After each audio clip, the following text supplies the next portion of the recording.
A very happy Virgo season, everyone. Orion can be seen now rising in the east before the sun, which means the summer is drawing to an end. This episode, we are very happy to welcome back David Rankine, recent author of the Grimoire Encyclopedia, Clavis Intelligentiarum, and now the second part of a planned trilogy of books, Clavis Spiritum, expanding the horizons of Grimoire Conjuration. The goal of David's Clavis series is to expand and elucidate on the practical work of the European Grimoire Tradition, taking inspiration from his panoramic understanding of the core mechanics of the art and presenting a simple and easily approached blueprint of sorcerous action. For those of you listening on YouTube, please like and subscribe if this is the sort of conversation on the arts of the esoteric that you enjoy, and to everyone, please share our work with your friends and peers if you can. Anything our audience can do to help our channel grow is deeply appreciated. I am your host, Matt Hadfield, and I am honoured to welcome back David Rankine to the Hadean Press podcast. David, welcome back to the podcast. It's always really lovely to have you on. Congratulations on the new book, Clavis Spiritum, now the second part of a trilogy. How have things been with you? Hectically busy, Matt, and thank you. It's non-stop at the moment and has been for a while, between editing, writing, family life, trying to get the occasional bit of practice in here and there. Doesn't really leave any gaps. Yeah, I know exactly how you feel. So I think I speak for many people when I say that your first book in this series, Clavis Intelligentiarum, was a fantastic primer into working with the magic of the European Grimoire Tradition.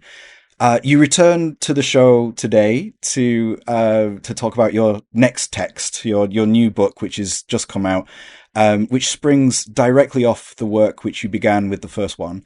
This time with an eye focused on the earliest recorded beginnings of this tradition, with an intent to breathe fresh life into forgotten aspects, as well as offer some fresh innovation with the goal to modernize the tradition. What was the spark that made you want to continue developing this work? Well, once I'd finished Clavis Intelligentiarum, I thought, oh, I'm really happy with this. That's great. That's done. I produced this primer that I wanted to, that covers everything. Great. I'll move on to another project. And before after I'd written it, but before it was published and going out to people, I was getting like nudges from spirits I work with, like, no, you need to look at this, and you need to look at this, and it's like, immediately realized that was like the first step. It wasn't the whole process. It's a complete system of practice in there for working with intelligences, and the template to work from. But I needed to go deeper, and I needed to look at other things. I was getting like prodded in my dreams, prodded when I was taking a shower or walking down the street. It was just like, you need to look at this, you need to look at this. And things just like cascaded really fast from there. And Clavis Spiritum, kind of came into being as a result of that. And me trying out the things that I was getting prodded with, and disappearing down various rabbit holes, and oh my God, this has to be out there, and I've got to add this in, and what about this? And it just sort of, things kept happening, and it kept just every time I thought I'd finished with it, something else happened that made me think, oh, I need to add this in as well. And so that the result being, you always have what you're going to go, okay, I'm not going to do anyone else, stop there. That's so the book as is was me going, okay, everything that I was prodded about has gone in there. The rabbit holes and where they led me, that's gone in there. I think I'm happy with that, because anything that comes up in the interim between now and when I write the third book can go in the third book. Yeah. So Would you say that the second book, the one that you've just produced, is it's a continuation of the first one, but do you think it's something to do with the spirits that were involved in the creation of the first book? For instance, without naming names, of course, but were there any deals struck with the spirits in the formation of the first book, which you feel has like uh, rolled over and continued into this second book? Well, some of the planetary intelligences I've worked with a lot over the years, and certainly they were some of the spirits that were sort of nudging me with like, actually, this you need to be looking at this. So definitely them, and also other spirits that I had pacts with were like, no, you need to do this. The most surprising one was actually from me realizing that a lot of the inspiration came from an archangel that is not the archangel I would have expected. And it was kind of from something that happened many years ago. It was actually like the seed for this material. And I only realized that when there's a string of events that made me go, oh, okay. It was that archangel that's kind of been providing a lot of the subtle impetus. And that only hit me one day when I was working on a particular bit for Clavis Spirituum. And it's like, huh, that was sneaky. Nice, nice. So I felt like, in a lot of instances when we're creating these magical books, there's a lot of magic that goes into them, and there's that like, there's that they become an expression as much of what the spirits are doing in the background, and like those connections that you talk about, they're like, it's all coming to be, and that the book ultimately is that the product of that magic. So it's really interesting to see you go from creating this first book to rolling into the second book, and now you're even talking about creating a whole trilogy out of it. So it's just interesting to sort of hear the author's experience of how that came to be. Yeah, I mean, there's a lot of bits in there that are the result, as well, I suppose, of work in the past. Like I've worked a lot with Olympic spirits as well, over the decades. And so they were like an obvious thing for me, like, I'm going to put the Olympics in the second book Mm. because I think them and the planetary intelligences are the two best sets of spirits to start with for conjuration. They're the most sort of friendly, get the job done, no nonsense kind of groups of spirits, in my opinion. Uh, and like stuff I'd done with the Olympics that isn't written down but needed to be said. Like the repeated being told on several occasions with different scryers. Don't use a triangle for the Olympics. Use a circle to put the crystal in. And so I did. That's in the book, and I specify and explain the circumstances. One time doing a conjuration, three separate scryers all there, and they all got the message at the same time from the spirit. The Olympics was called. We don't want triangle. You give us a circle to call us in. And ever after that time, and there was two other instances where with one scryer, the same thing. It's like they told me enough times now. I'm not going to use a triangle again. Five different scryers have all had their message. Give us a circle, you idiot. Yeah. You do. And So I've clarified that's from my personal experience on multiple occasions. It's not something that you're going to find in a grimoire saying the Olympics should be used this or that. But I like to be very clear in my writings where it's stuff that's a result of my experience, my practice, my research. And I'm not saying this is the only way, this is the absolute right way. It's like this is what works for me, yeah. and hopefully it will work for you as well. So it's also like, well, you're working the material, and we'll get more into this later on in the interview, but it is very much that the grimoires themselves are just the starting point, and then what comes next is your own unique expression. So yeah, it's really interesting to hear like you had that experience with five different people all giving you the same result, and then you put it into action and you get results. That's the core of the material. That's really working the magic of this. of these grimoires and putting them down into something, and then sharing that with other people, being like, maybe this isn't necessarily exactly how it will go down for you, but this is how it went down for me, and then people have that framework, right? And I think this is really cool. This is where we need to start going with the material that we put out. So yeah, that's really cool that you had that experience. Saying about the framework as well, it's like the whole point of, like the conjuration sequence I gave in Clavis Intelligentiarum, that's revised with extra bits added in Clavis Spiritum, and I explain why they're done.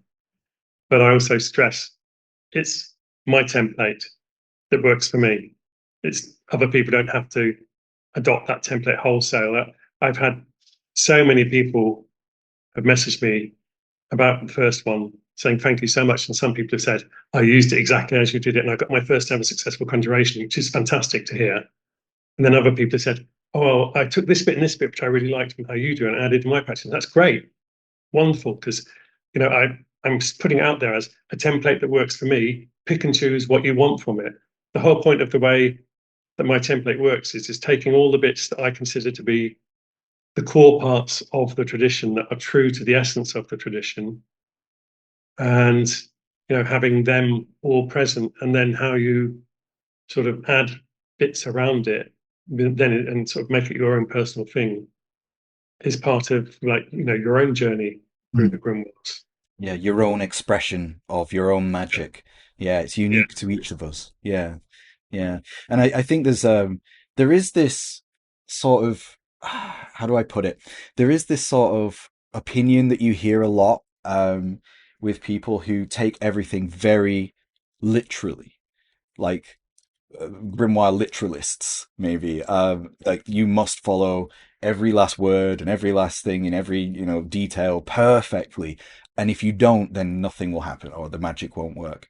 And I think what we're really seeing now is when you actually put the steps into action and you start working it, the way it evolves and changes is unique to everybody. And this is just, I think it's a really cool way of expressing that to people and helping people understand that. You can follow it by the letter if you want to, and you'll probably get a good result. But, you know, there's also so much more that you could be doing with it to personalize it, which I think is important. Yeah. yeah. I mean, there's loads of other things that I could add in to personalize it, but for me that would overcomplicate it. And I like because my description of magic being like layers of simplicity that build on each other. People shouldn't be making the magic overly complex. That's an unnecessary distraction. And so I've not added in bits that I don't feel are necessary for what I do. Some bits have become a bit more complex in Clavis Spiritum than they were in Clavis Intelligentiarum. For example, I now, although it worked great for many years and is a perfectly good thing of the single band circle, I'm now using a three band circle because that was something that came out in the work I was doing of having the one band with divine names, one with the first semaphorus of Adam, the one that is for control over the spirits and the winds, and then the names of the sun, moon, and earth in the season that you're in, which goes back to things like Heptameron, and the fourth one being the magical name of the practitioner. So the circle is unique to you, and that one corresponds to air in the south. Wind, the divine breath that you breathe out, because you've got obviously sun in the east, moon in the west, and earth in the north. And that's something that I was nudged very much. I did, a conjuration, and I was asking about the wind stuff and other things like Shekinah, and was getting positive feedback. And the spirits tell me, and maybe change this a little bit here or add this, and then asked about the circle. And they basically, I was during my engagement with the spirit, I was like, well, I think I need to do this now. And it's like, yes, and what are you going to do with it? And I was like, well, there's like, give me the nudge of like, you have to come up with it yourself. We're not going to spoon feed you on this. And I was like, this. And it's like, yep. And what about the next band? I think it needs to be this. Yeah, that will work. And yeah, want this. Yeah, okay. Yeah, that will work really well. Yeah. Yeah, that's obviously not the exact wording. I'm just, Yeah. but that I found I actually really like, because if you come to the realizations, you will act on them much more wholeheartedly and thoroughly than just being told something one time. And when the spirit's going, yes, but, or what about, that I like that sort of engagement with spirits where it's not just this straight, tell me about this. It's a dialogue. The dialogue, exactly. Yeah. And when, in this particular instance, again, it is with an intelligence I've worked with quite a lot over the years. And so I was able to get away with 3-day purification because of my long relationship over decades with it, which is great because family life, 7-day purification would have been really difficult. So I'm tending to work with spirits I have a lot of familiarity with these days. And to get that, because we have that, I suppose, familiarity of having worked with that spirit a number of times over the decades, that it is much more of a dialogue, a conversation, where that spirit's like knows your path, your sincerity, knows a lot about you, and so there is almost like an encouragement. And that's the big thing for me, really, with the Clavis books is I consider they're the most spirit-driven books I've written. They were really, I was pushed to write them. It's like there needs to be more practical stuff out there that people can just come to from nothing and do it, because the spirits want more communication with people. They want more people to be calling them. That's what the spirits I work with are telling me. Yeah, I've had very similar nudges and suggestions in that regard myself. Yeah, there's something about and as an offering almost, the book itself can be something very valuable to the spirits once you've produced it. The book itself as an idea, as an archetype is a very magical object in itself. And so, for instance, creating a book for the spirits in their honor so that their names can be called. Yeah, that was one of the motivating forces for me when I was writing. So it's awesome to hear that you're doing the same thing with this trilogy. And it really reads that way too. So like you just mentioned now, you're doing this so people can just pick it up and just start going. And, as a reader of your material, I can imagine being in a situation, when I was a kid starting this myself, having access to that kind of material would have changed everything. It would have been so much easier because otherwise, I had to work my way through, so much material to get to the good stuff. But yeah, so it reads really well, and I think you've accomplished your goal with this first 2 books, and definitely I imagine with the third too. But yeah, so I want to ask you the next question I have here, kind of moving through from what we've just been talking about now, but looking back now, how do you feel about the creating the Grimoire Encyclopedia? And how much did it influence where you're at right now? Because I think after you put all of those connections together, after you spent all that time building that knowledge base and cataloging all that data, there must be something that I don't know, something that changed in you, that you understood something on a deeper level that has pushed you to where you're at right now. Yeah, I think very much the change in my perspective on the grimoires from the panoramic view I got of looking across, like those 100 books and finding lots of, bits where I hadn't realized before this influenced this, and, watching sort of chains of development. And um, people tend to focus on one bit of the grimoires, like they might look at the very early medieval stuff or the later, French black magic-y stuff, or they tend to look at bits of it rather than looking across the whole spectrum. And looking at the whole spectrum gave me a really different image, particularly because I was also taking it back into things like PGM and Sefer Harazim and the earlier stuff that you can see feeding into the grimoire tradition. So I think it did put me in a very different position. I mean, my views on the grimoires are like completely expanded I'm not going to say transformed, but I'd say expanded on what I had been thinking before, because I hadn't. It was like, you've got like a slot in a window that's just slightly open, and then you just open the shutters, and it all. You were already world-leading expert on the subject anyway, so after having But done that, when I did the Grimoire Encyclopedia, it just made me appreciate that for whatever position people might think I had, I still had so much more to find out and learn. That it's such a vast topic, and the, it was after that, it was very soon after that, that it was like, okay, everything had shifted, my perspectives had changed. And then the spirits were kind of like, yeah, your perspectives were changed.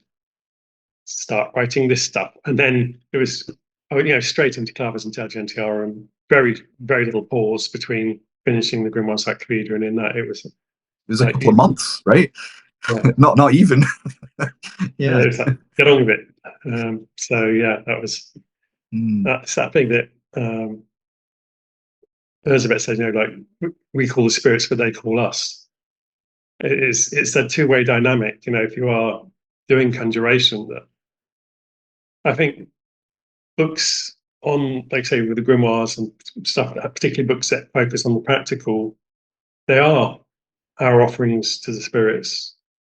Because we are trying to expand and manifest that contact between them and us, because it is beneficial to humanity.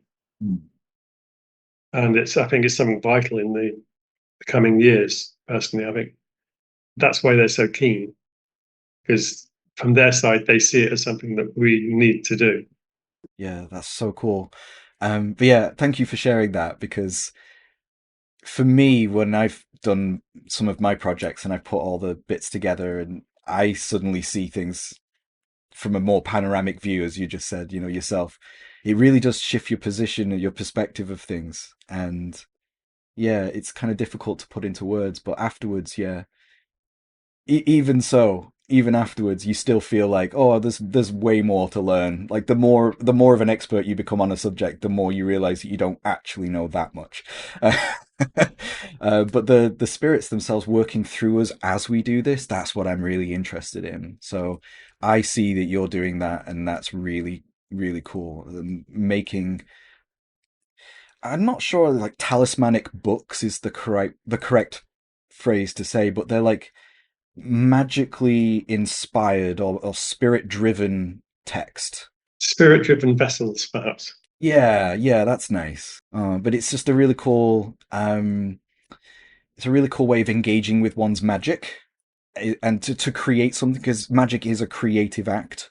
And so creating a text or creating a book in this way that not only like aids you in helping how you perceive your relationship with the spirits, but also helps other people. That's gold. That's where it should be, right? That is absolutely the goal. I mean, for me, like I said, the amount of I get emails pretty much every day from people, and the amount of people who have happily recounted the experiences they've had or asked further questions is just a delight. It means that I'm accomplishing what I was setting out to do with the book, but people are finding value in it. It's helping them with their practice. Um, it's fabulous. And I get a lot of people asking questions, and I do my best to answer, quickly. People asking serious questions. I only have a limited amount of time, so I can't just be like chat DKR and do a constant stream back to somebody asking me hundreds of questions. That's not something, unfortunately, I have the time for. Um, but yeah, you develop some really good engagements with people out of it, because then somebody asks you a really good question, and then you start talking, and then like that sort of web of connection of other practitioners develops as well. We'll get onto that a bit further in the interview, because there's a few parts of this book were directly inspired by that sort of engagement, which is really awesome. But if I can ask, I think it's really fair to say that your book has been really heavily influenced by part one, the translation of part one of the Summa Sacre Magice. by Skinner and Clark. And now that it's been published, I mean, it's just part one because part two is still coming. But how much do you think that the Summa is going to influence grimoire practice in the coming decades? I think it will influence it a lot. I mean, for me, the value of the Summa is not the practice as a whole, it's what it brings with the information that is put in there, like the stuff on the winds. I mean, there's more bits on the winds in book two. You know, I've seen stuff from the German translations that will go in that aren't in the 100 or so missing pages from the earlier Latin manuscript. And the stuff on the sedes, you know, on the seats, there's lots of stuff like that, which is giving a lot more clarity and expanding in sort of gaps that were there. So I think the value is that we've got this snapshot of all of these books, like Liber Ratio and Swan Book of Honorius and the Book of Free Souls, and you know, the various other texts that are all kind of merged together into a working system in Summa Sacre Magice. And that's the thing as well, it's a complete body of practice. Unlike most later grimoires, it's not piecemeal, you know, it is a complete whole system practice in itself. But it's just, for a modern magician, it's not really very realistic to be doing 9-day conjuration somewhere where you're at and you're not going to be disturbed, and you're making multiple circles and you've got multiple swords that you go around banging with your wand and 4 other assistants and all this. How many people in this day and age are going to have it? And you do multiple spirit conjurations to end up getting the spirit that you want, when you can just get the spirit that you want first time using a simpler template. So for me, the value isn't in following the long procedure in there. It's that it expands on all of these missing areas of knowledge and helps us to be able to, you know, carry on tracing stuff back earlier. Mm. From that point of view, I think it's invaluable. I think Summa coming out into English is probably the most significant thing since the 3 books of Occult Philosophy of Agrippa. Mm. And so it's more so because it's all about the practice rather than so much of the sort of theoretical stuff that's in Agrippa. Mm. So really quick for our audience, could you describe what the Summa is? Why is it important? It's an 800-page manuscript from 1346, which, like I say, is this snapshot that shows, well, for a start, the use of Arabic, Greek, Hebrew, and Latin as the 4 languages in the book, showing those Arabic, Jewish, ancient Greek, and Christian Latin threads that weave together in the grimoires is really emphasized and in your face. The fact that they're drawn earlier things seen, for example, bits from Shir Coma, which is like 8th, 9th century Macabre texts, showing influence of all these different things coming in. And it is definitely a practical book. It is a book that one person wrote, weaving the stuff together. So pretty much the whole book of Swan Book of Honorius is in there, but it's woven in amongst other books, and sort of for clarity, it's not just, and here's the Swan Book of Honorius and here's the Book of Free Souls. It's like the stuff is woven together as a system of practice all through the book. And there's points where, Ganellis discusses stuff, like he actually stop and say, so why do we use the winds? We use them because blah, blah, blah, blah, blah. It's like, he's not just saying, okay, the winds. He clarifies, why the winds are used, why you use them in combination with semaphores, how they work. And so it's this incredible elucidation of, mid 14th century grimoire practice that's unlike anything else, with any of the other grimoires that we know of. Mm. And what I'm really impressed by, what I really like, and I think a lot of people be really interested in, is that it sort of it describes an entire sort of spiritual ecology of every layer of reality. And we see in, say, like the Heptameron, which comes some centuries later, many aspects of the Summa which are sort of continued through. And so you get this this image that the grimoire tradition that we're familiar with is like parts of sections of the Summa that have been stripped out by somebody at some point and then have gone off and evolved on their own in different regions of Europe. Absolutely. I mean, perhaps the best example of that is, like Dee owned the manuscript. It's the same one that Trithemius had owned, and wrote notes in the margins. And we can see, Decision de is in it. So that's where Dee got it from. The tables of practice that are in there, to me, clearly look like they inspired Dee's table of practice.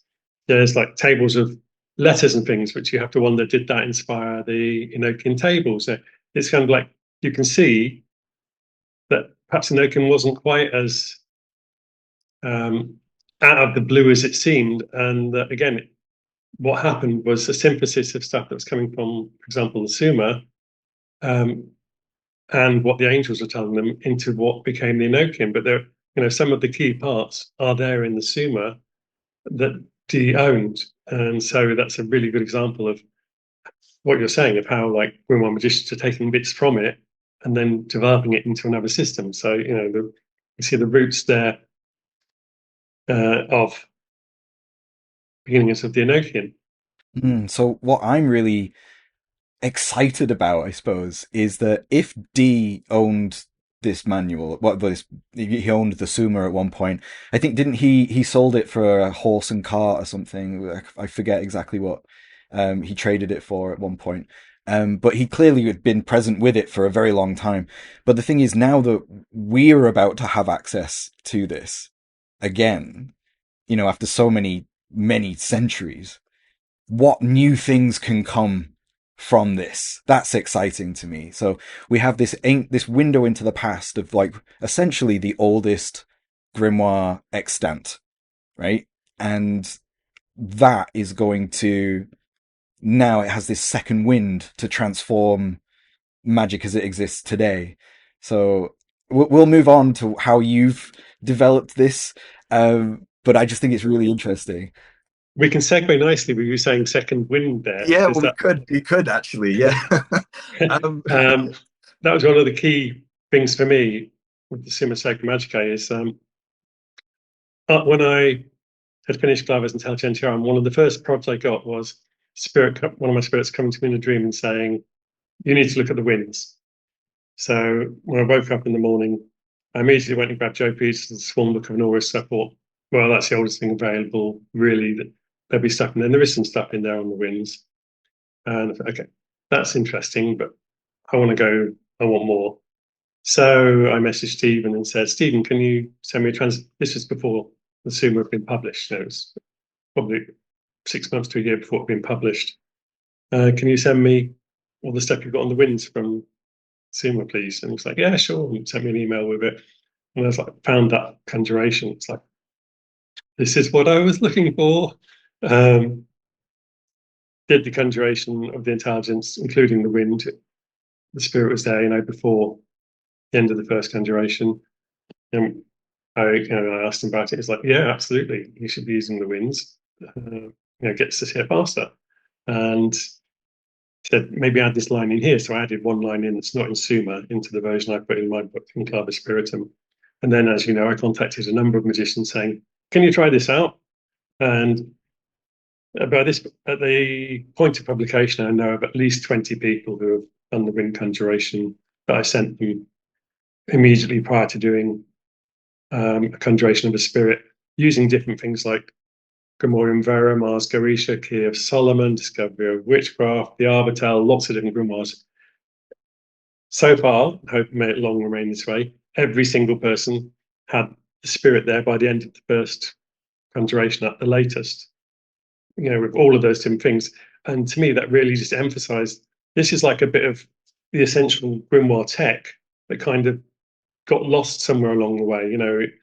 It's so important, having that to speed them too. So by the time you get to some of the sort of more demon focused grimoires from 17th century onwards, they talk about, oh, you're going to have to do this conjuration 9 times. It's going to take hours. And it's like, yeah, it's the difference between sending an Uber for the spirit or having to walk to you.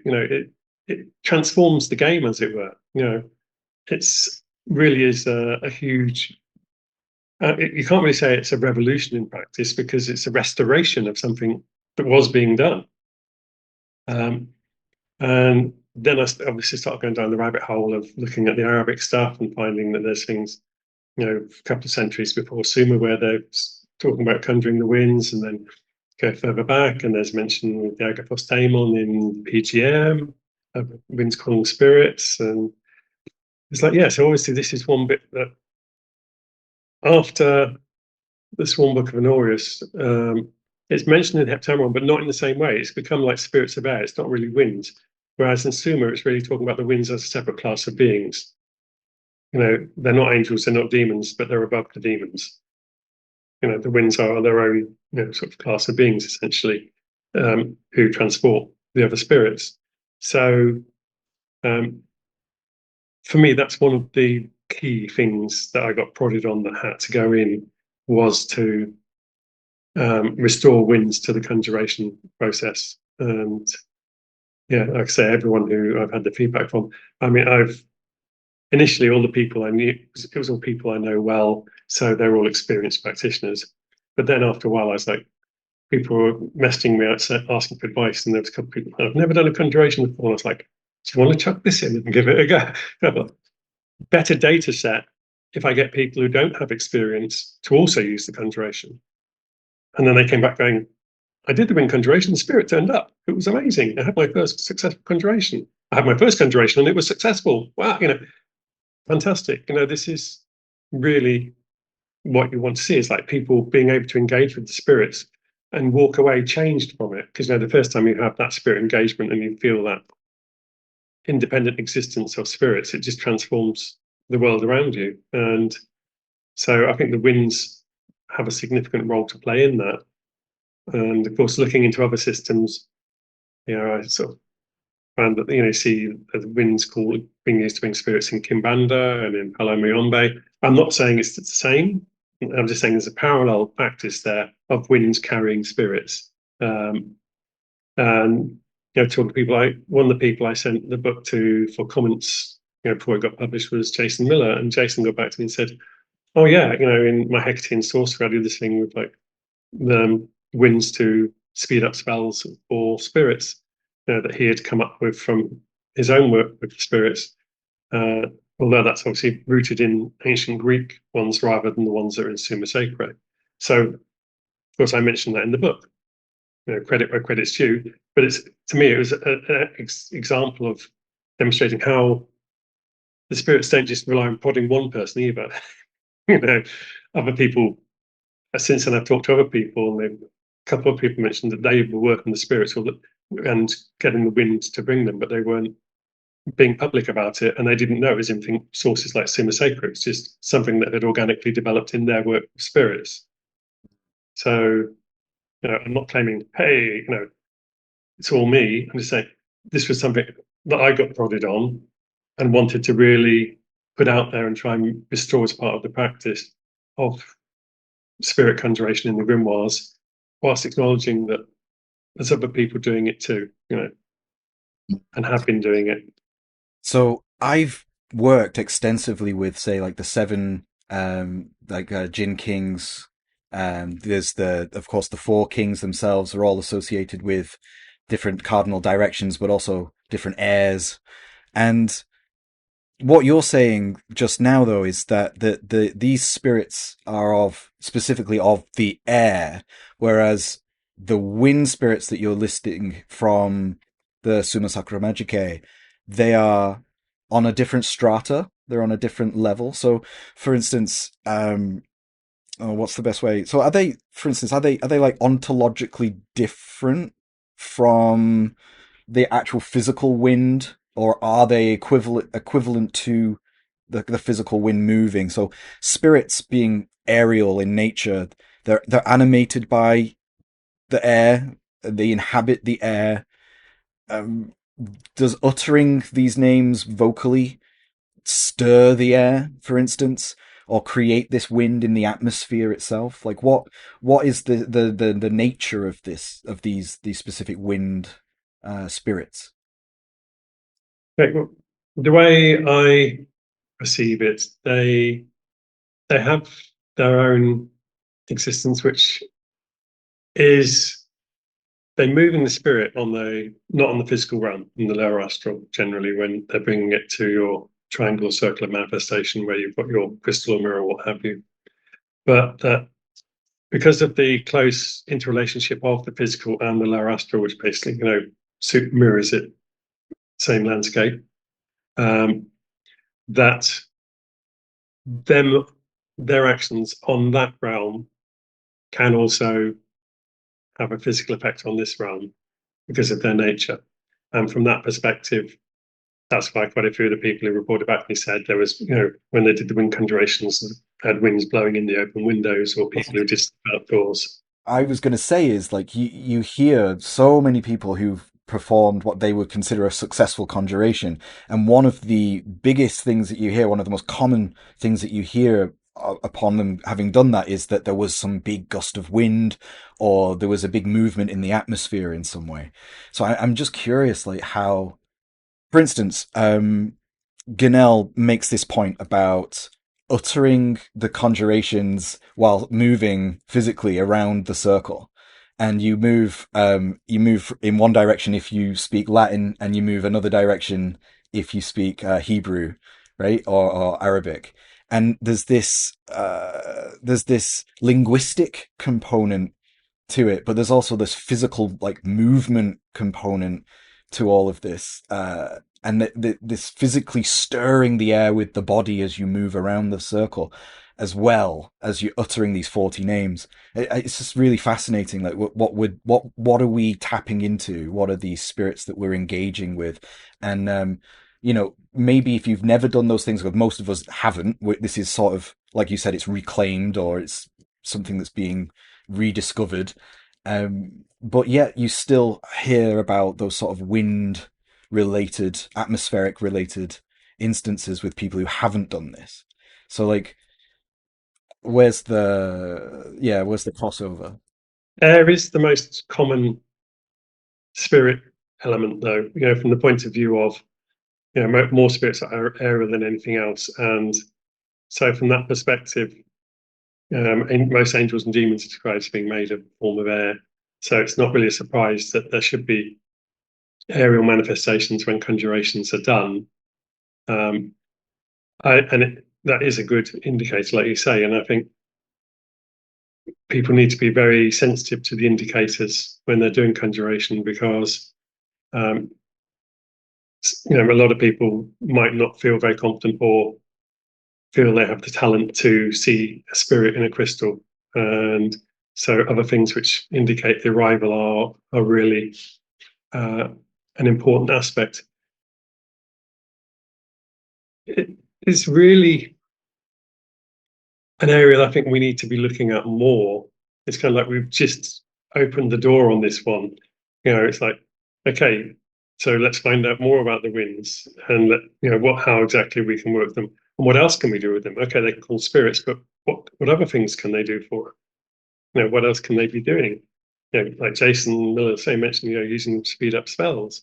Um, there's some immediate things that come to mind when you think of, like, could winds be used to take illnesses away, for example?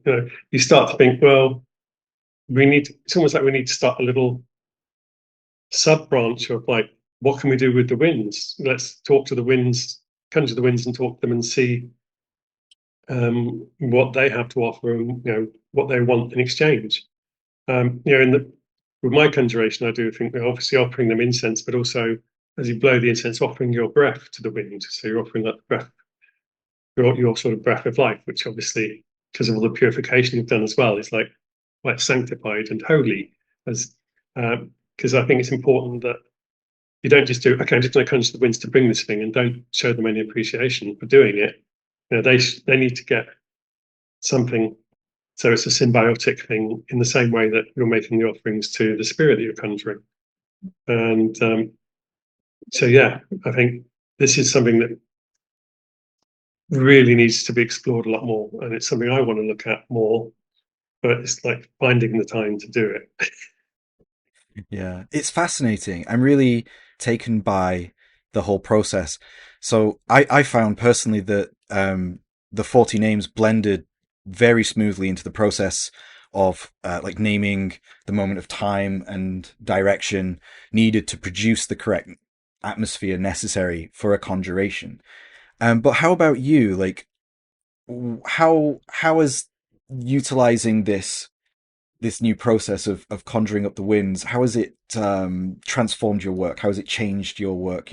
Or what experiences have you had that you're able to share with the audience that sort of like really mm, like demarcate this as something unusual, something new, something that's like you said, really worth exploring? Well, one other thing I would say first about the wind conjuration is the string of the 95 divine names, non the Magica, at the end of that conjuration, which is like this long semaphore, um, which has an incredible amount of magical momentum in it. You go through that. By the time you get to the end of it, you're just like flowing, and everyone. I've had so much feedback from the people doing it saying, "Oh my God, that string of names, there's so much in it. It was quite incredible."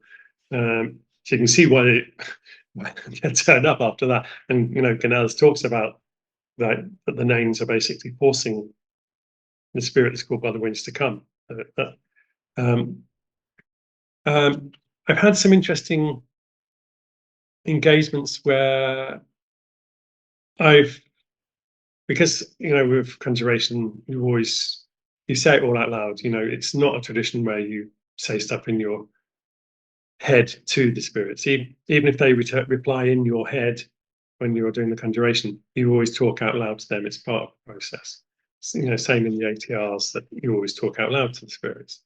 Um, and there's been times when I've been out, when I sort of go for like a solitary walk out in the wilds near where I live, and I follow that process where I'll sort of be walking along, and if it gets windy, I'll start asking questions. I'm just like, so what about this then? And there's been times where I've just had like this whole flood of stuff come into my head, and I was quickly recorded what that was. Voice message. So it seems like they do want to tell us, I think, but at the moment it's going to be a case of, I don't know, maybe we need to try and set up some sort of like group for it and get people doing the wind stuff and discussing what they get from it. Mm. And I think that would be an interesting experiment. People using the same wind conjuration with whatever variations they do, but focus on actually the wind being the thing that's cool, and maybe naming one of the specific 40 as the one you want, using its directionality and engaging. And then it'd also be really interesting to see if different winds gave different answers.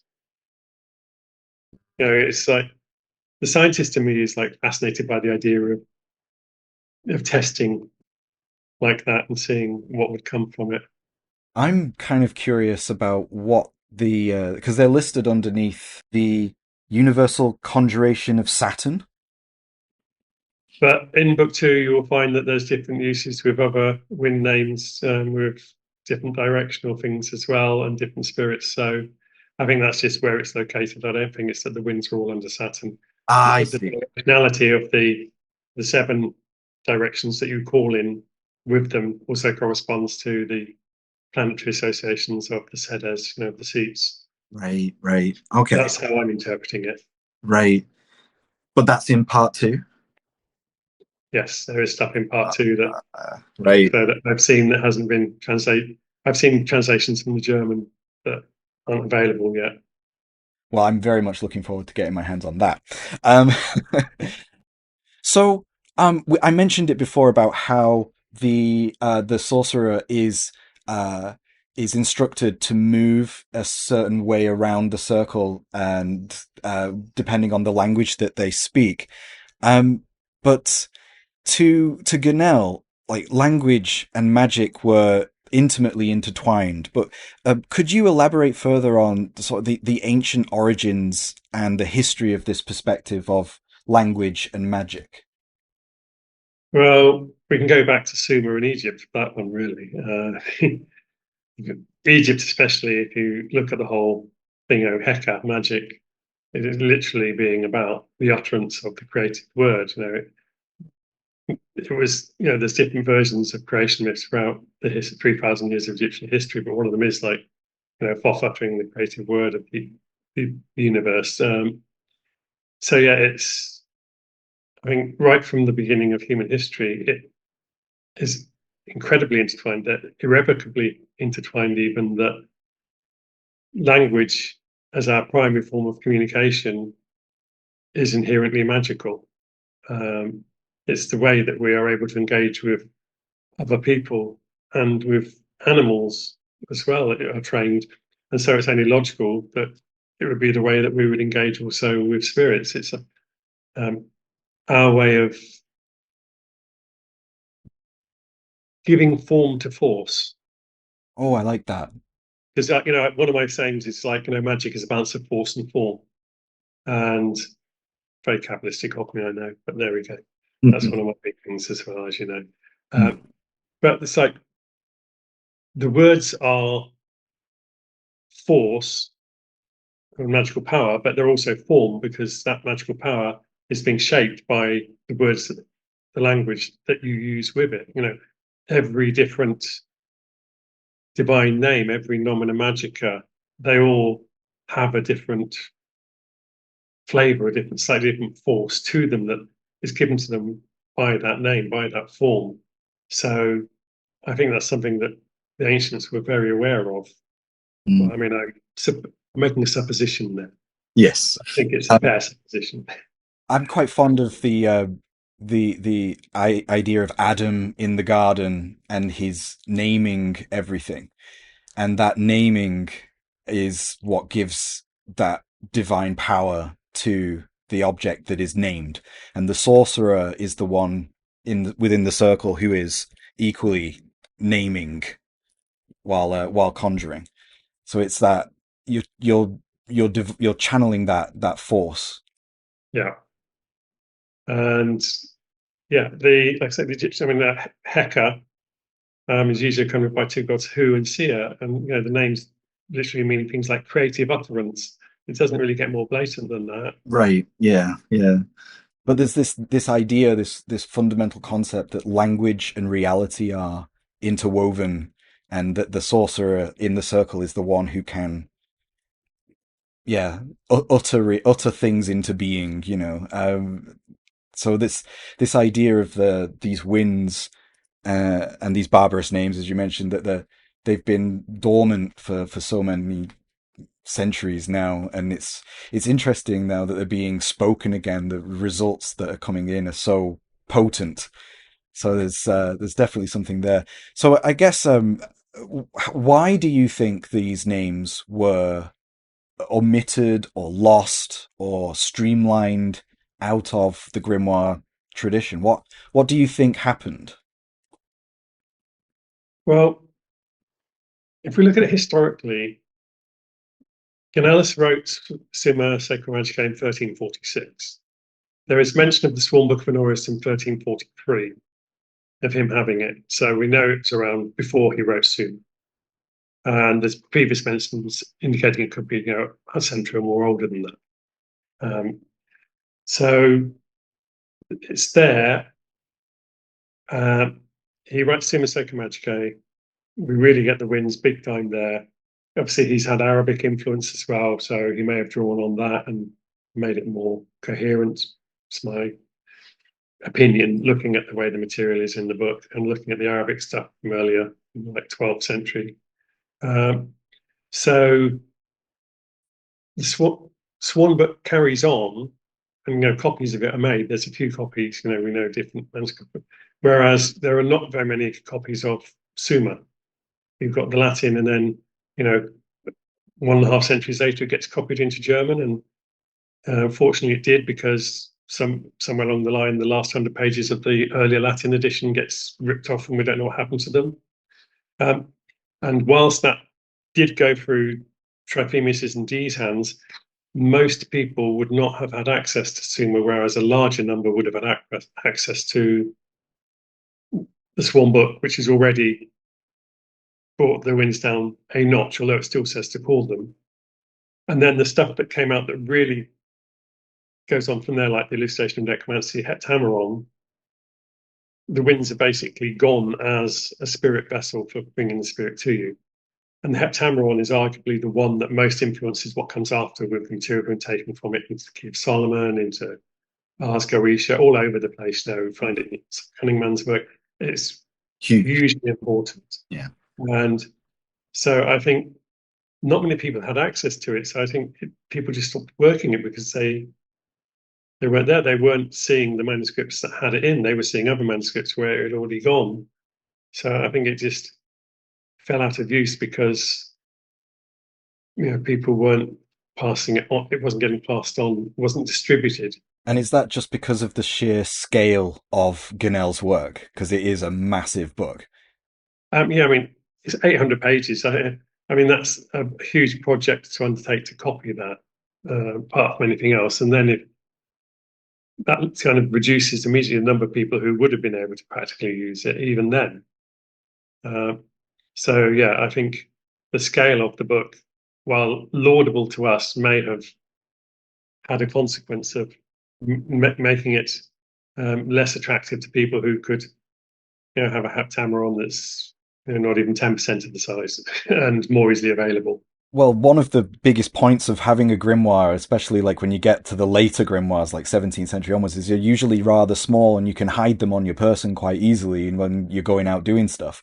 But you can't easily hide an 800-page monster like the Suma on you when you're going out doing stuff. And practically as well, you can't like Let me just hang on. yeah, exactly. Here somewhere. Post-it notes to stick into marker pages. As a reference book, yeah, it would make sense, but not as something practical. It's massive, right? So it's probably just a victim, you think, of it just being like, because I mean, okay, so you can look in the Summa in part one anyway, and you can find some of the juicy bits that have survived, especially like some of the spirit lists and stuff. So you can see how they've been transmitted. But the beginning is really like a lot of preparation, preparing the circle, preparing the various environment, the tools, etc. And the conjuring of the winds is like really one of the first steps, right? It's right after the benediction of the circle, so it's really like there are other processes, as you said earlier, that were far more streamlined, that were probably more practical and more useful for people back then, and this just sort of got skipped over and forgotten about. Yeah, I mean, it's like the consecrations. It gives two different consecrations in there. Like there's the consecrate all your tools in one go consecration, Mm-hmm. but that takes 40 days. Yeah, not easy. So it's like, yeah, I don't think I really want to do that one. You can see why that fell out.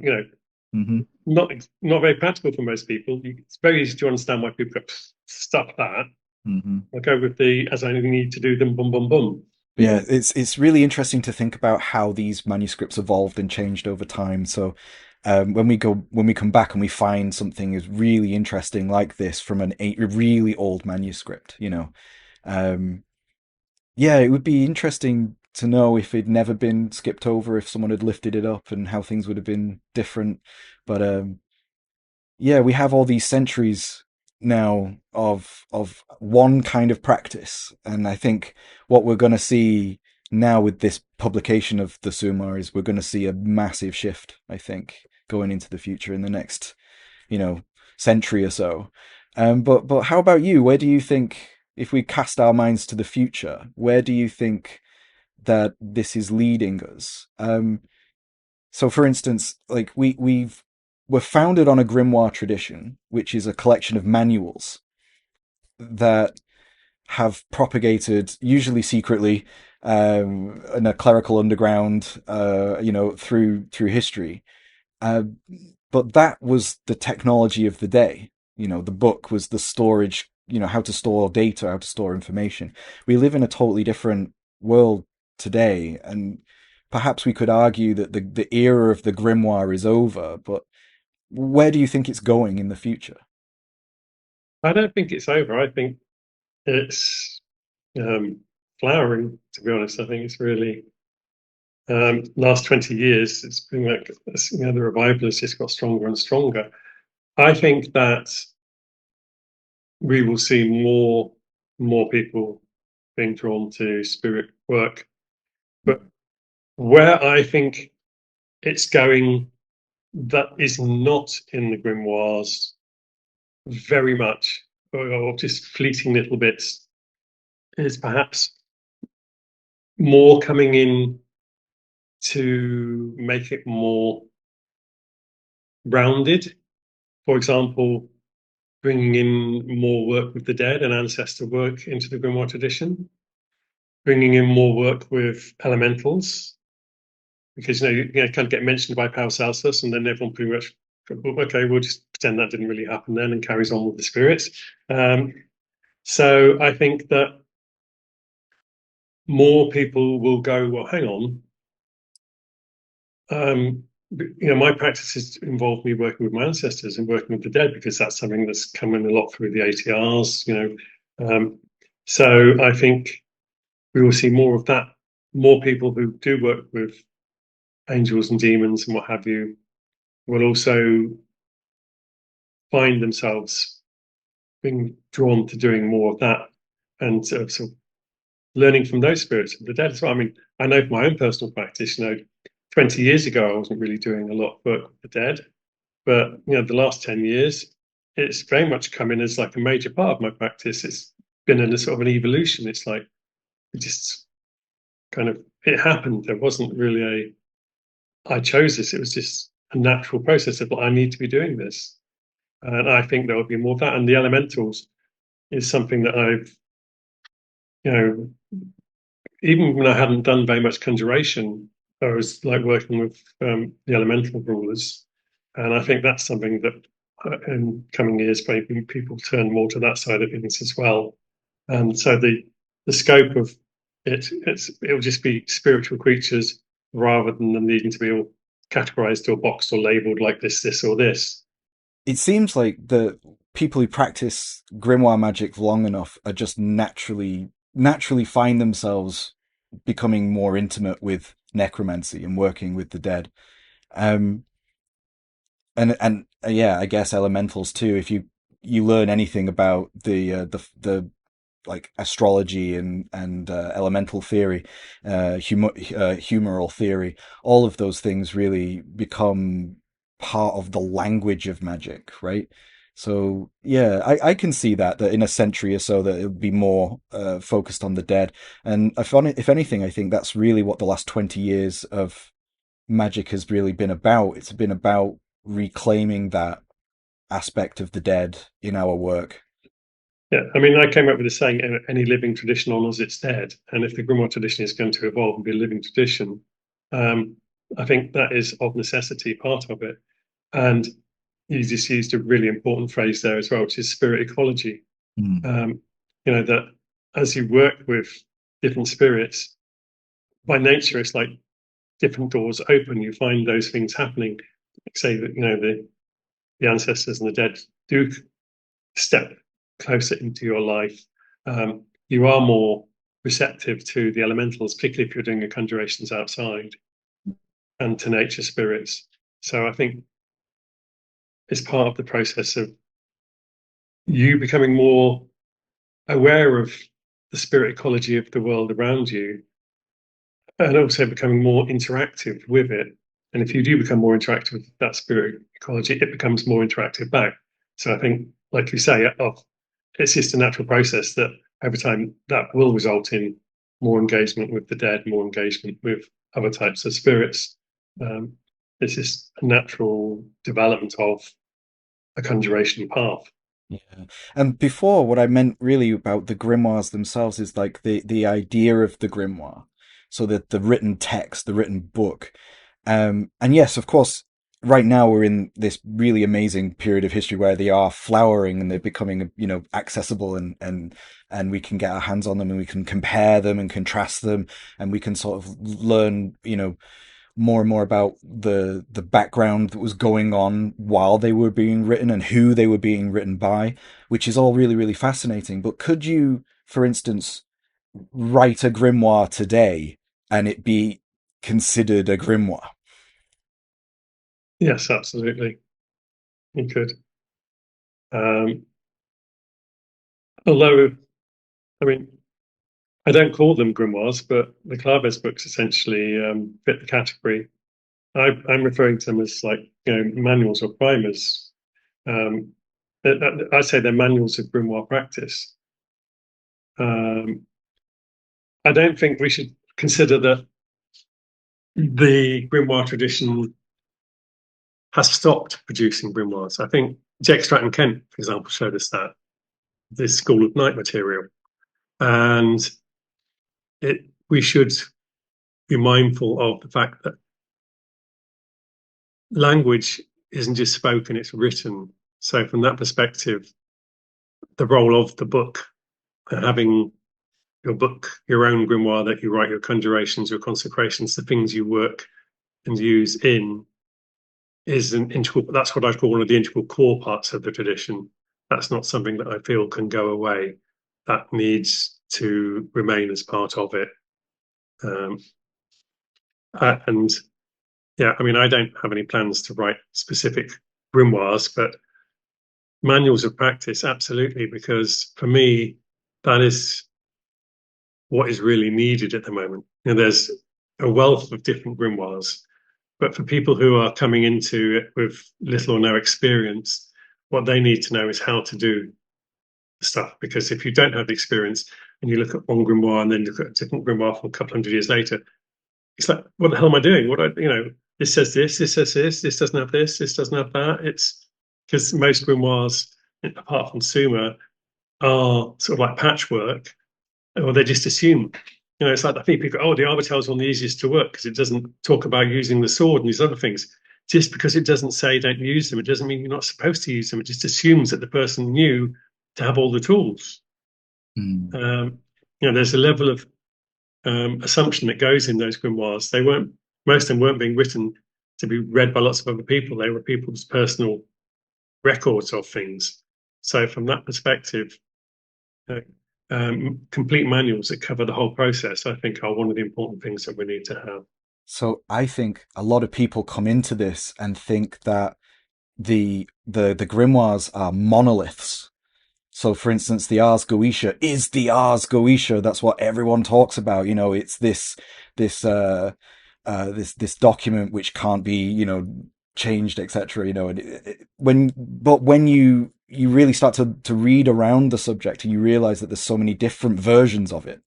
And it's not just that there's so many different versions of that document, but there's also like a whole chain of these documents which have evolved over centuries, and we can see where it's drawn its sources from, like the Heptameron, etc., as we mentioned before.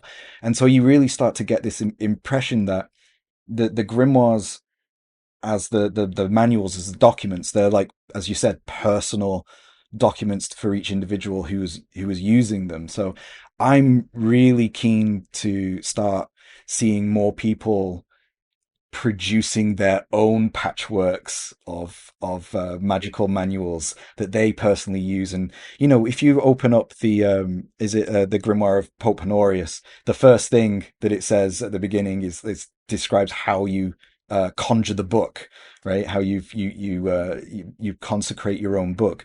So this technology exists and it's there, and I think being this is just my opinion, but being part of the grimoire tradition is about producing similar books of spirit driven content, right? And yeah, sure, maybe you copy bits and bobs from places that you like in a bit of a magpie way, but it's the way it coheres together as a unified uh, theory, a unified practice, which is what is important. So I think what your books are doing is they're really sort of underscoring how to do that. Thank you. I mean, they're trying to. I mean, I have the, I suppose, benefit of, my first conjuration was done 44 years ago. So I've been doing it for quite a long time now. And it's at this point, after all those years, that I have produced those manuals, which hopefully says something. It wasn't early in my magical career. Those books are full of trial and error, benefits of this is a little thing that you might not think of, but it's good to know. Mhm. It's all those things. That's what I really try to put over as well, is so that people don't need to make little mistakes that come from inexperience.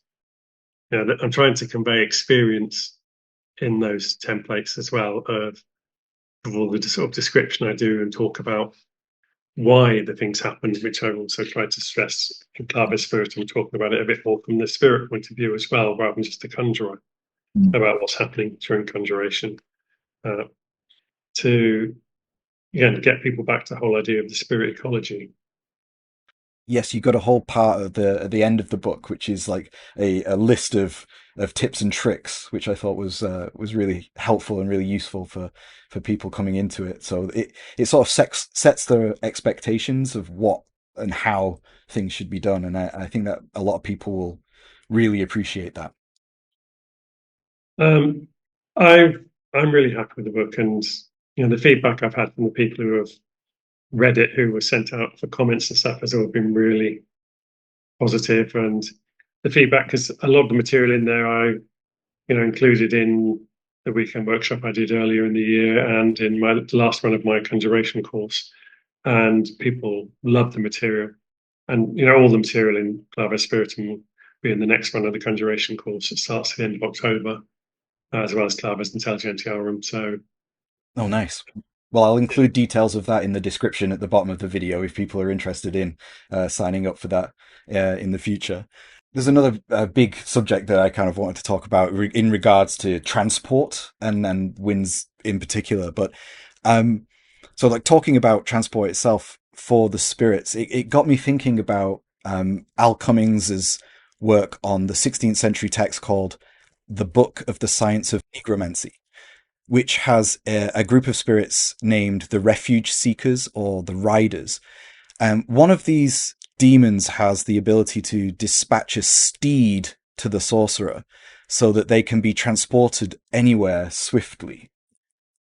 And so in my own experiments with the four kings, who are also deeply rooted with the cardinal winds, um, it's led me to conjuring their attendants, and specifically their heralds and their steeds, all of whom have had a great deal to teach me. But my own work is partially inspired by the Japanese practice of creating a spirit horse on Obon, which is the Festival of the Dead, which is about to start. It's on August 15th. And this spirit horse aids the spirit of the departed family members to one's home. And the air about the house is also made ready with prayers, with incense, a fire, and we prepare a big feast for the arriving dead.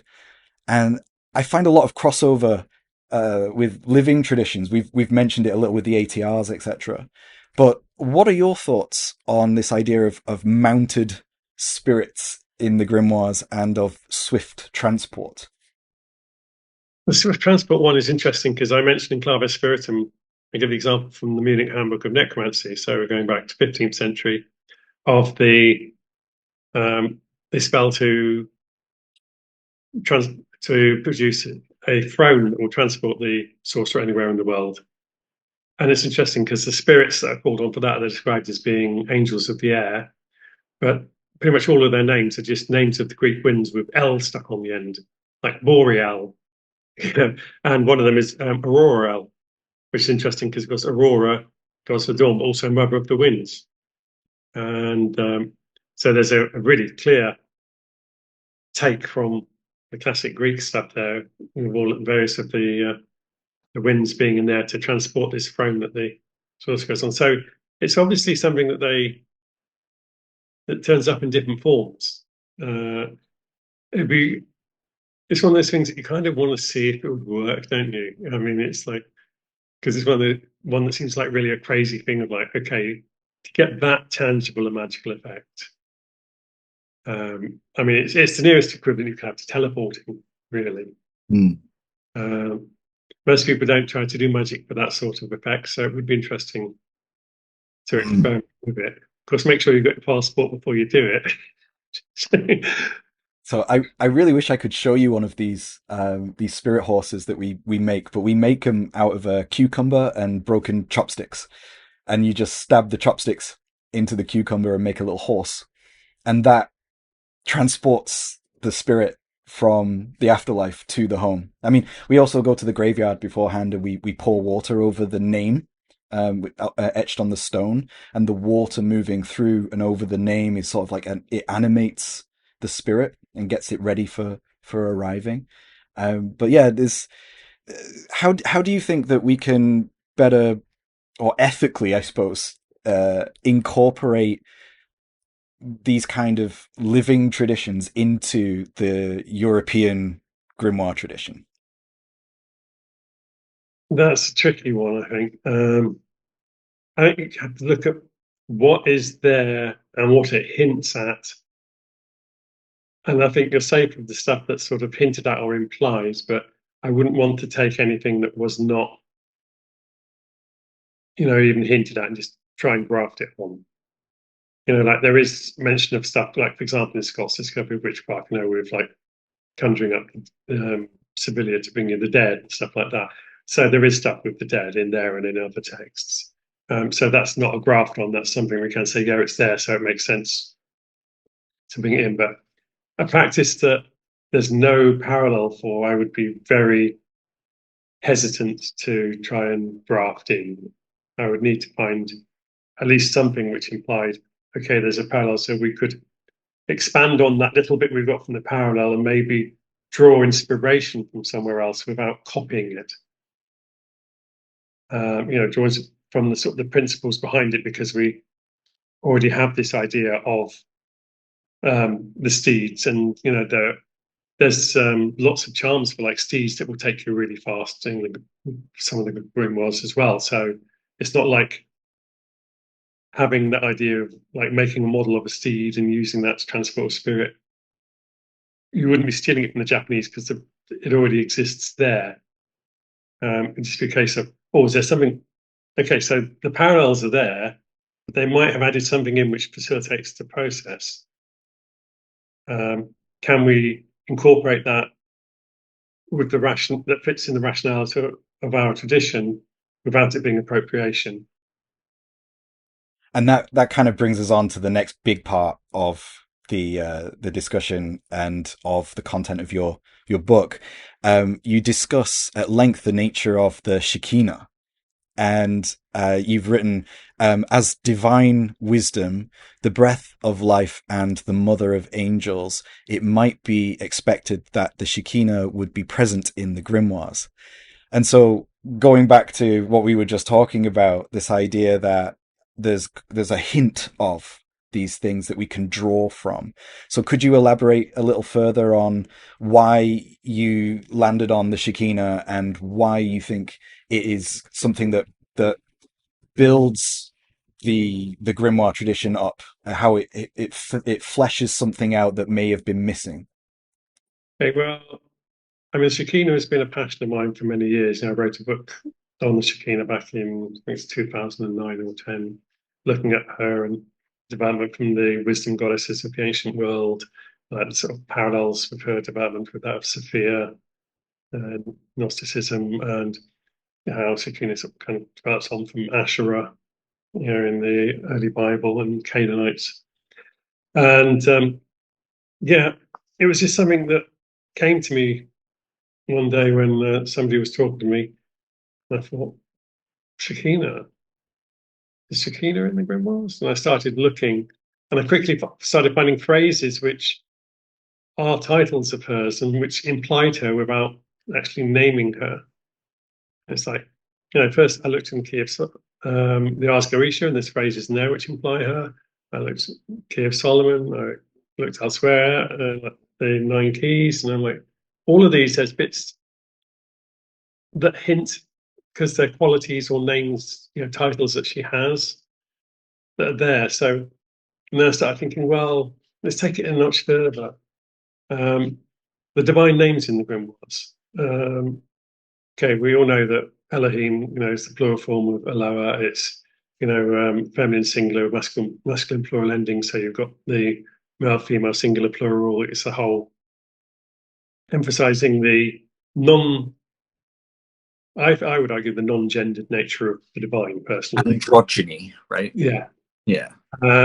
But Eloah is the feminine form of El.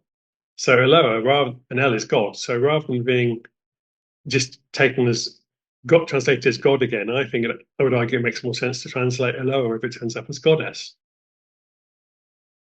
And then there's some of the other names, like the whole thing, Fami Marton, first breath. The Shekinah is the first breath.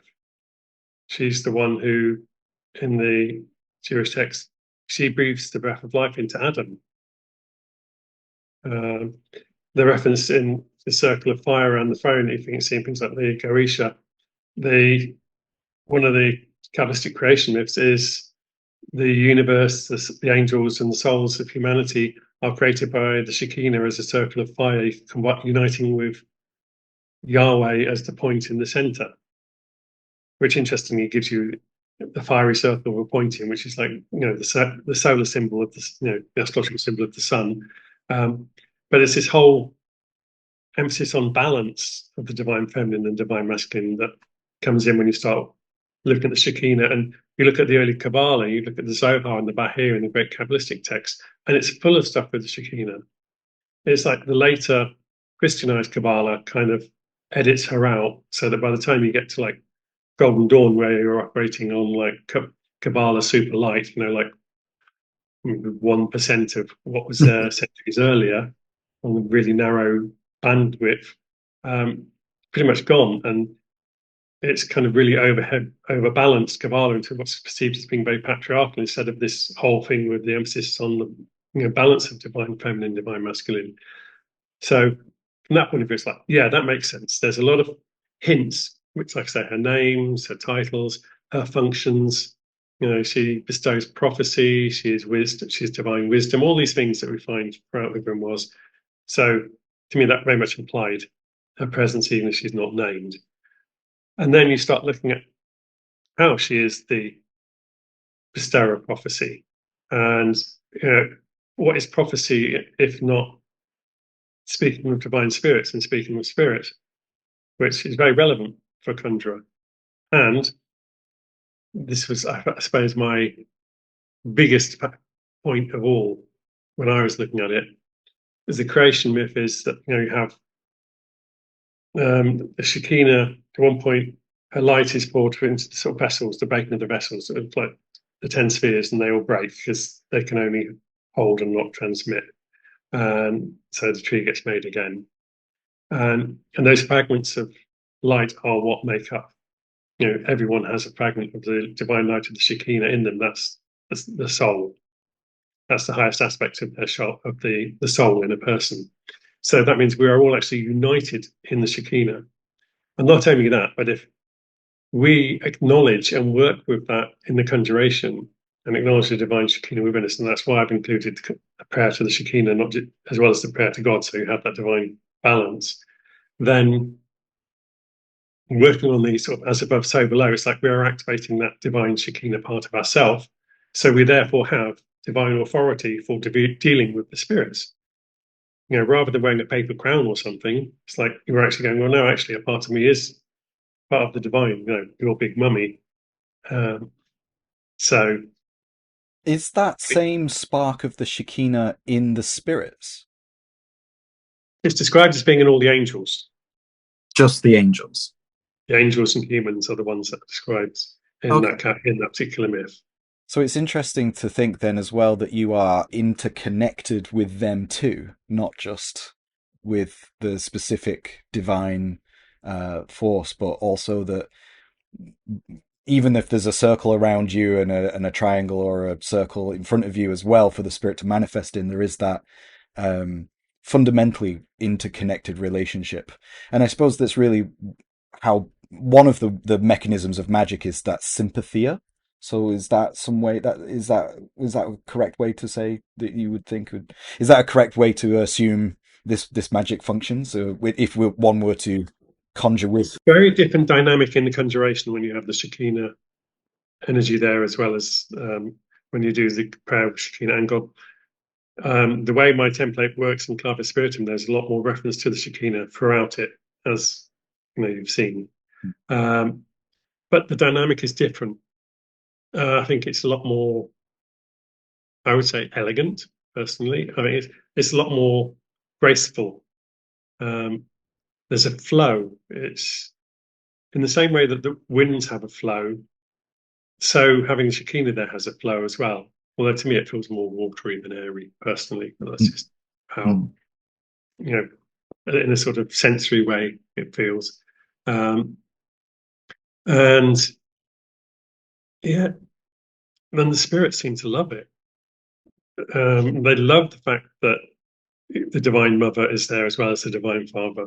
What I've had back from them has been entirely delighted. I mean, joyous and jubilant even about the fact that Shekinah is part of the conjuration process. excellent, right? Well, that's exactly what you want as a result, really, isn't it?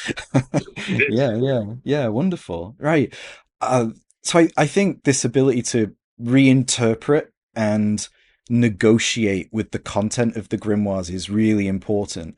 And much the same that generation after generation has to reinterpret scripture, there is a perpetual change occurring in the manner in which culture and mind interact and engage with this form of text, with magical texts and grimoires specifically. Do you think that it's our generation's responsibility to interpret and negotiate the manner in which we put these texts into action? Yes, absolutely. I think that's something that's kind of stressed subtly a lot through the book. It's up to us to include the things, the developments, the changes that have happened that weren't there in the past, or that people didn't have awareness of.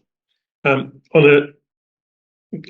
simple example would be, I give the thing for, because I didn't specifically cover consecration of the wand in Intelligentiarum. There's some extra consecrations like the wand and musical instruments and boots and stuff in the Clavis Spiritum in one of the appendixes. And, it's like, go and find your almond tree, and on a Wednesday at sunrise, chop the thing with a single stroke. Okay, that was all well and good then. Now we're kind of aware that trees have a sentience. And so, I put my whole process of how I do it on there, of like, the approach to the tree, asking the permission, making an offering to the tree, doing the chop, then using like my saliva and energy over the wound that I've made, and things like that to honor the tree and thank it for me getting the wand from it, which some people might think seems very fluffy, but if they think that, they can go take a hike, because spirit ecology also includes plants and animals, not just the spirits, as far as I'm concerned. And whilst they might not have known it back then, that is the sort of change that I think we need to be seeing. That's just a small example, but that we have a different perspective now. We are not going to be using lots of blood from animals, which was easy to do back then and nobody thought anything of it, because cultural and societal perspectives have changed. So we find different ways to address that, or suitable substitutes. I think it's very much a key time for us to be updating language. I modernized the language a bit in the conjurations, because, betwixt and all this sort of stuff, we don't really need that anymore. And that might have been how they spoke then, but I mean, I do keep thou and thine because I like the gravitas of that. It's normally referring to spirits or the divine when you use that particular. But a lot of the other stuff I move into slightly more modernized English, because there's less chance of tripping over it. It's how we speak now, so for me it's more relevant to do that now. So that, yeah, I think it is very much our responsibility to, whilst retaining fidelity to the core of the tradition, to make it relevant for the 21st century. But I love that idea that you were just saying about like how we approach the tree or the herb or whatever it is that we're working with as a spirit in itself. And not just as a spirit of like all hazel, for instance, but like there is a spirit of hazel and then there is the spirit of this hazel tree, right? And you're working like we've mentioned multiple times now. There's the idea of the spirit ecology that we're surrounded by. We're part of nature, interlinked with it. Yeah. So yeah, wonderful. And yeah, of course, the language is always something that gets people. Especially the really, really long conjurations like the ones you find in like Oberon.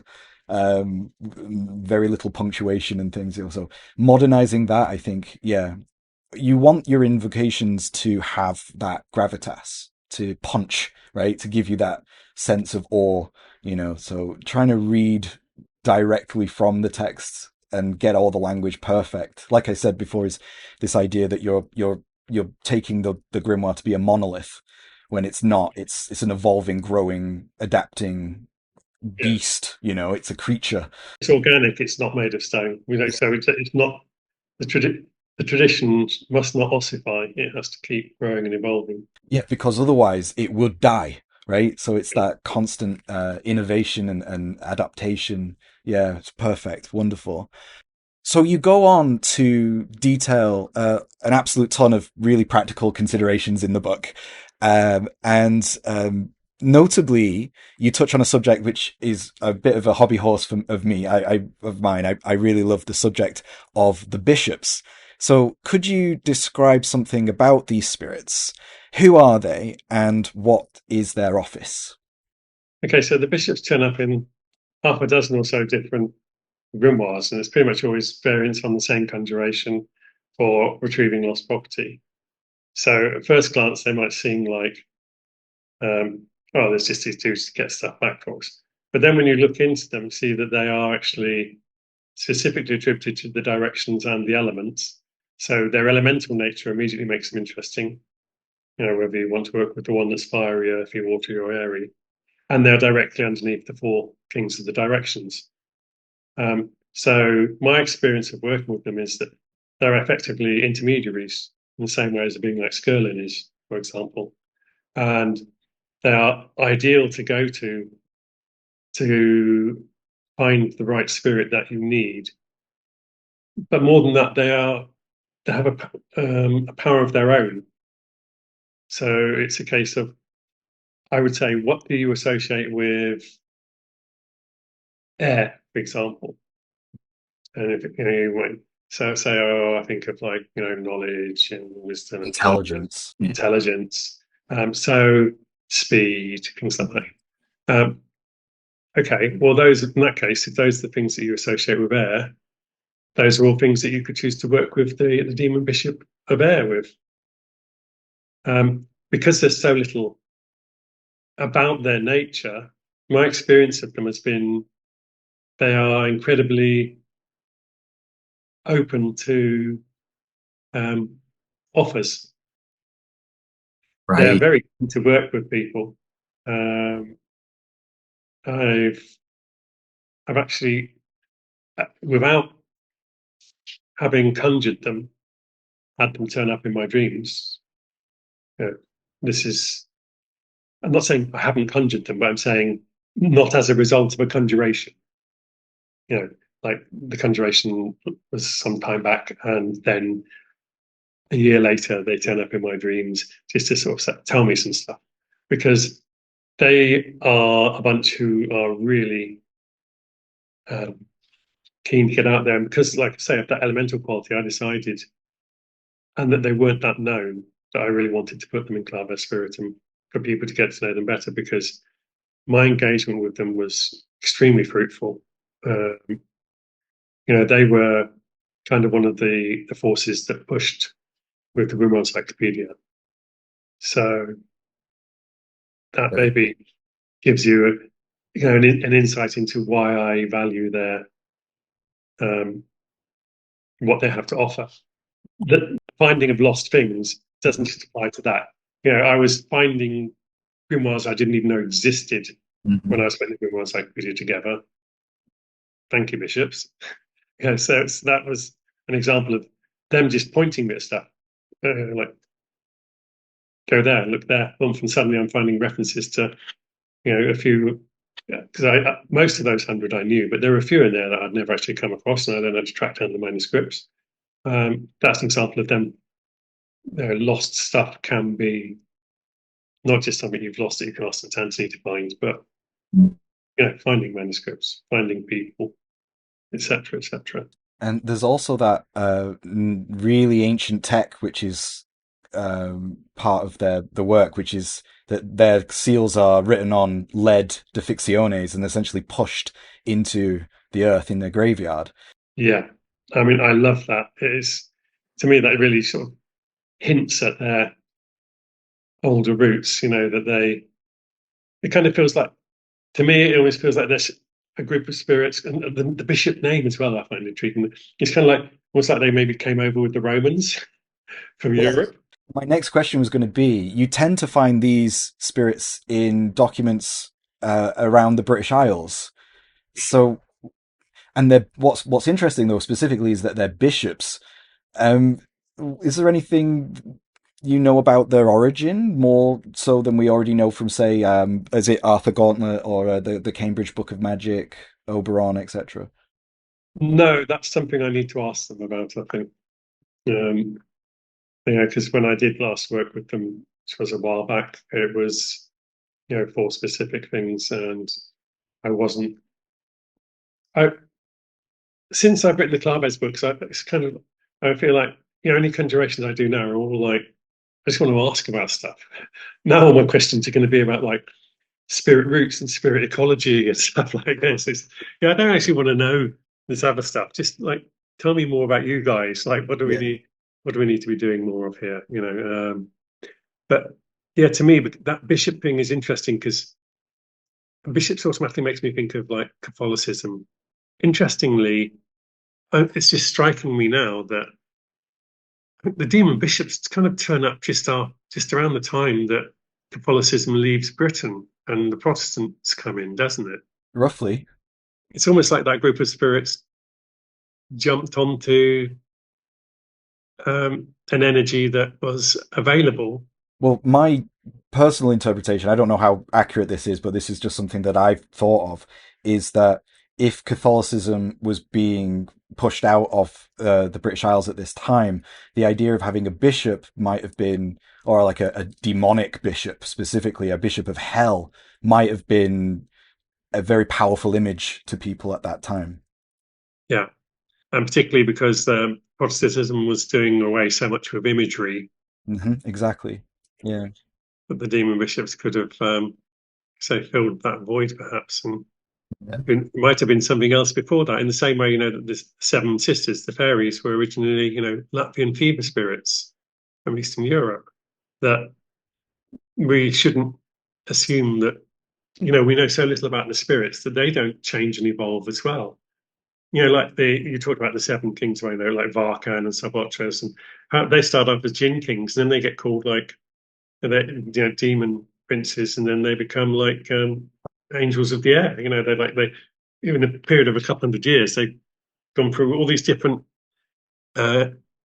representations by the people calling them.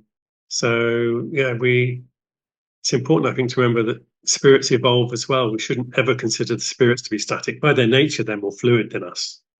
So it's completely a mistake. It's, I think, a huge mistake to not consider that they are in their own process of evolution, which is, I feel, why they're often keen. People say, why do the spirits want to work with us?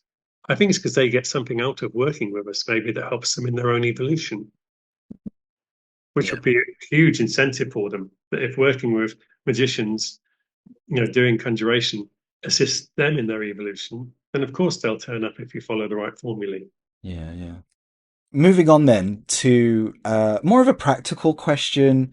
It's something that I hear a lot. I get a lot of questions about it, and I have my own way of describing this, but I'm curious how you would go about doing this. So some people really struggle to quote unquote see the spirits, and I've I've tried my best to describe the way that I experience this, but I think um, a lot of people think that like physically seeing something with your eyes is a proof of success, and B is like it must happen, you know, for a ritual to be considered viable.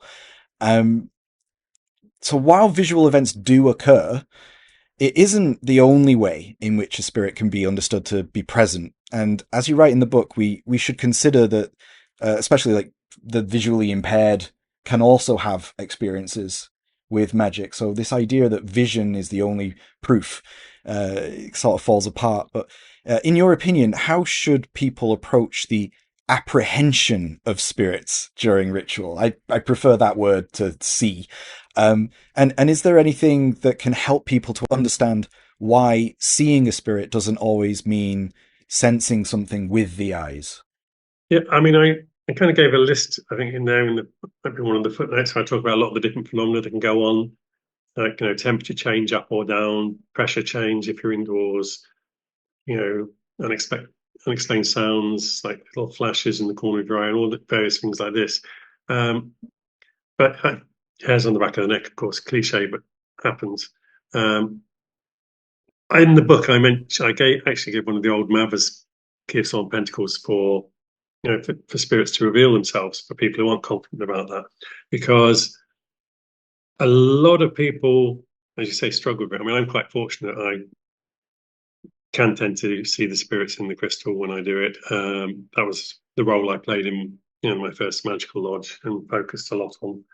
And depending on who I work with, I'm either conjurer or scryer. I'm happy doing either role. Depends on what the other person's strength is. And I'm not working solo.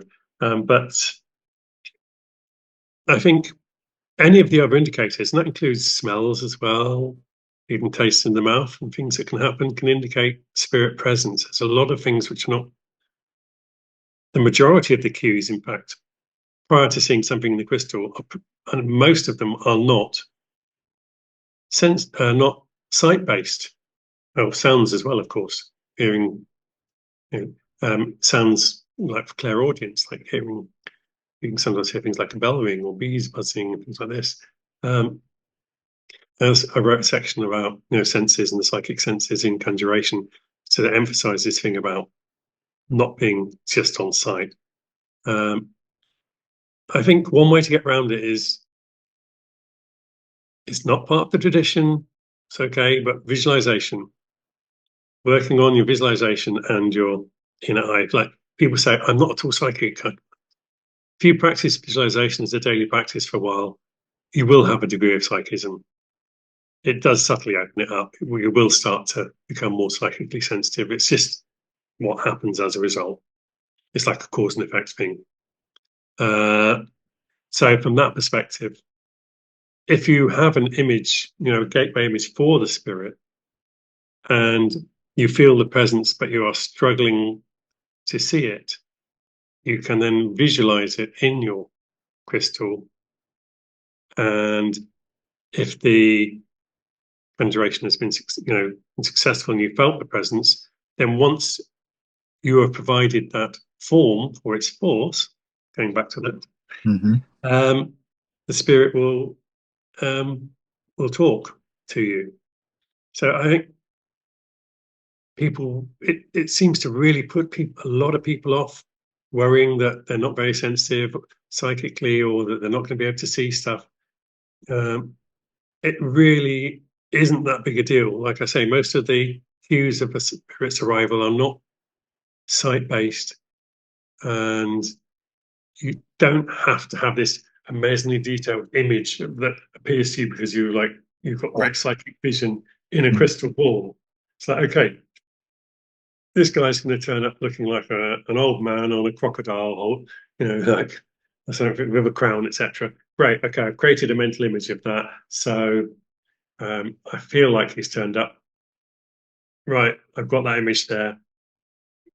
And then you provided a vessel, going back to the idea of the vessel, for him within the crystal to then, because the wind's brought him, he's sitting there in the corresponding place on the lower astral, on the seat there. You've then just opened the door for him by doing that visualization, and then the engagement continues. So, yeah, anyone can visualize. It's just just have to practice a bit, put a bit of discipline in. So that would be my advice. That's wonderful. I compared it to a muscle myself, and you have to train, you have to work hard. It's not something that necessarily comes to people easily. But then, when it does happen, it's happened. And for me as well, like another thing that I've told people is that it doesn't have to be a physical manifestation in the sense that there's something standing in front of you. It's literally often it's just a profound sense of presence. Yeah, this incredible misnomer that's occurred where people think that conjuration results in like tangible spirits appearing. That this idea of them, they appear in the midst of the incense. No, they bloody well don't. They'd be all over the place if they did. Your triangle wouldn't be doing a very good job. They are that crystal or mirror is a portal between our realm and their realm, and they are appearing in the portal. It's very rare to see angels or demons tangibly in this realm. I mean, I've seen quite a few spirits in this realm, but they're not angels or demons. I've seen dead people. I've seen elementals and nature spirits. I've seen pompaduras, but I have not seen an angel in the Yeah. physical. Yeah, thank you for saying that. Because yeah, I think a lot more people need to hear it. And there is that big misnomer that, if I don't see a full physical manifestation, then the ritual was a failure. And people walk into the ritual with that expectation, and then nothing happens, and they walk out feeling like they've failed. And as a result, the whole ritual just gets backfired. Or maybe it doesn't even work from the beginning because they have that built-in expectation from the start, and so it's just it's sort of they're sabotaging themselves from the beginning. Yeah, I mean that really is a big obstacle that's been put in people's way, and it really needs to be knocked out of the road. It's nonsensical, and yeah, it's something I stress to people a lot.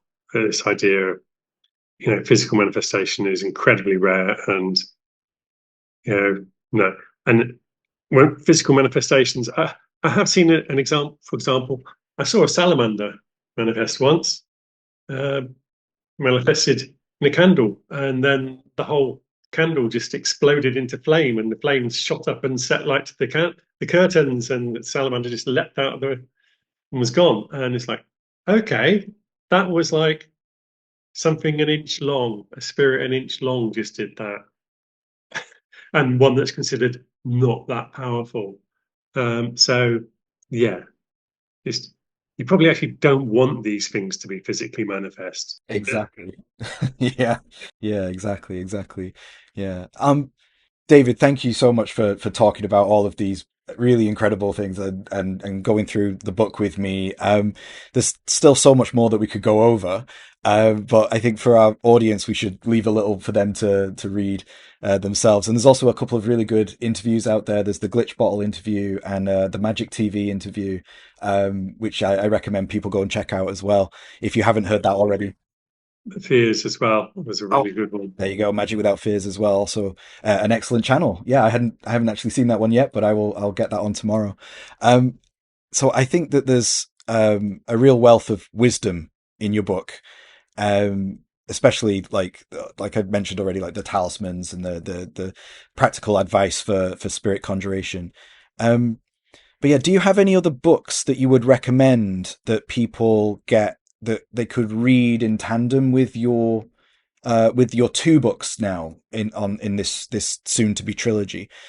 So we have already mentioned the Summa Sacre Magice, which I think everyone should get their hands on, as a historical document, which is incredibly important, and I think is going to transform things in the future.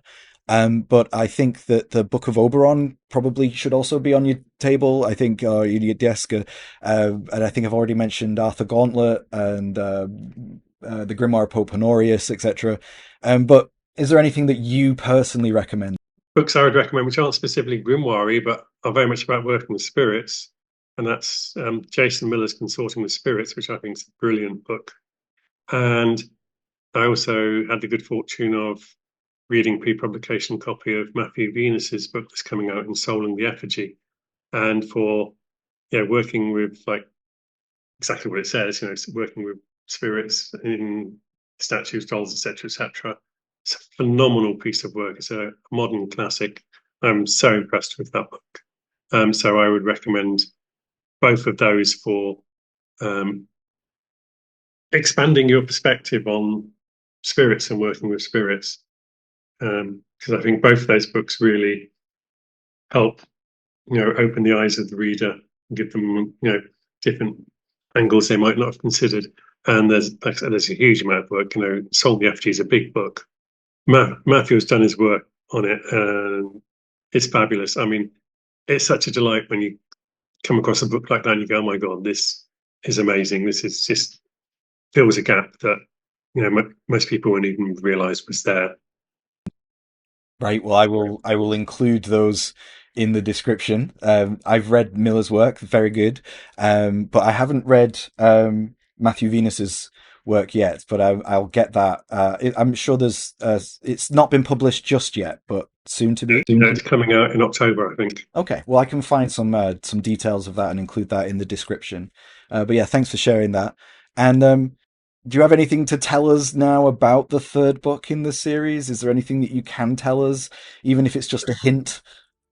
Well, the third book's going to be much more about the Grimoire tradition away from the Conjuring Circle.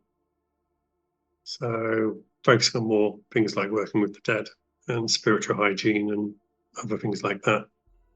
So it's going to be quite different divination, looking at sort of other aspects of the tradition. If you live a tradition, it's not just about doing the conjurations. That's like one small intense part of it.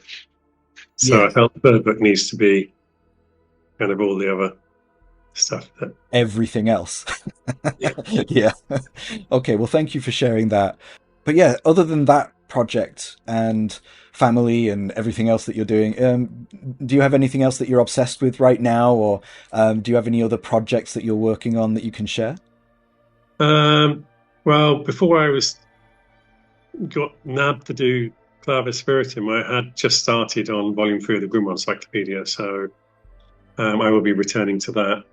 I'm kind of writing these novels that I've been dreaming the storylines of. So in the last 2 or 3 months, I've written the first 2 books in the series. It's just flowing out, just about a few thousand words a day every day. So when that will come out, I don't know. But at the moment, I'm just really enjoying writing these sort of contemporary magical novels with, sorcerers and demons and fairies and vampires and things. Okay, that sounds amazing. Yeah, we'll definitely keep my eye out on that. That sounds really cool. And yeah, thank you so much, David, for talking to me at length about some of these subjects to do with your book. We've gone into a lot of detail and really nerded out on a lot of the subjects that I'm particularly interested in. So thank you for obliging me and all that. And I hope the audience enjoyed listening to us. Thank you for coming onto the show today and talking to us. And yeah, for creating this really accessible and practical series of manuals for the modern sorcerer. Thank you for having me on once again, Matt. It's been a pleasure. That was David Rankine, author of Clavis Spiritum, Expanding the Horizons of Grimoire Conjuration, now available from Hadean Press. What a great conversation. I really appreciated David's thoughts and insights into the practical aspects of the Grimoire tradition, and I really loved nerding out with him on the details, history, and the application of our practice. I really enjoyed David's perspectives on the nature of the winds as a separate class of beings, as shepherds, transporters, animators, and motivators of the spirits. And I was really honoured to be part of his group of sorcerers putting the winds of the Summa Sacre Magice to the test. This is the kind of applied spirit work that I live for, and I look forward to continuing to experiment with these animating airs in the future. I also really enjoyed the way David describes the creation of the vessel, both physical, vocal, and mental, that give form to force. His description of the way this is done fits so well with much of my own work on the nature of the magical voice and the act of naming as a division from the infinite. We also talked a lot about spirit ecology, something that is gaining more and more traction in recent years, extending personhood and agency to the materia of the plants and animals that we engage with in our sorcery, and the applied animism which has laid dormant within the European tradition for centuries. I'm very much looking forward to seeing what David has in store for us with his third installment of the Clavis trilogy. Thank you so much if you have listened this far. Your interest and engagement with our podcast really helps Hadean Press as a publisher, especially in these economically turbulent times. If you can like and comment on our channel, then you will be really helping us out. Every little thing that you do helps us more than you can know.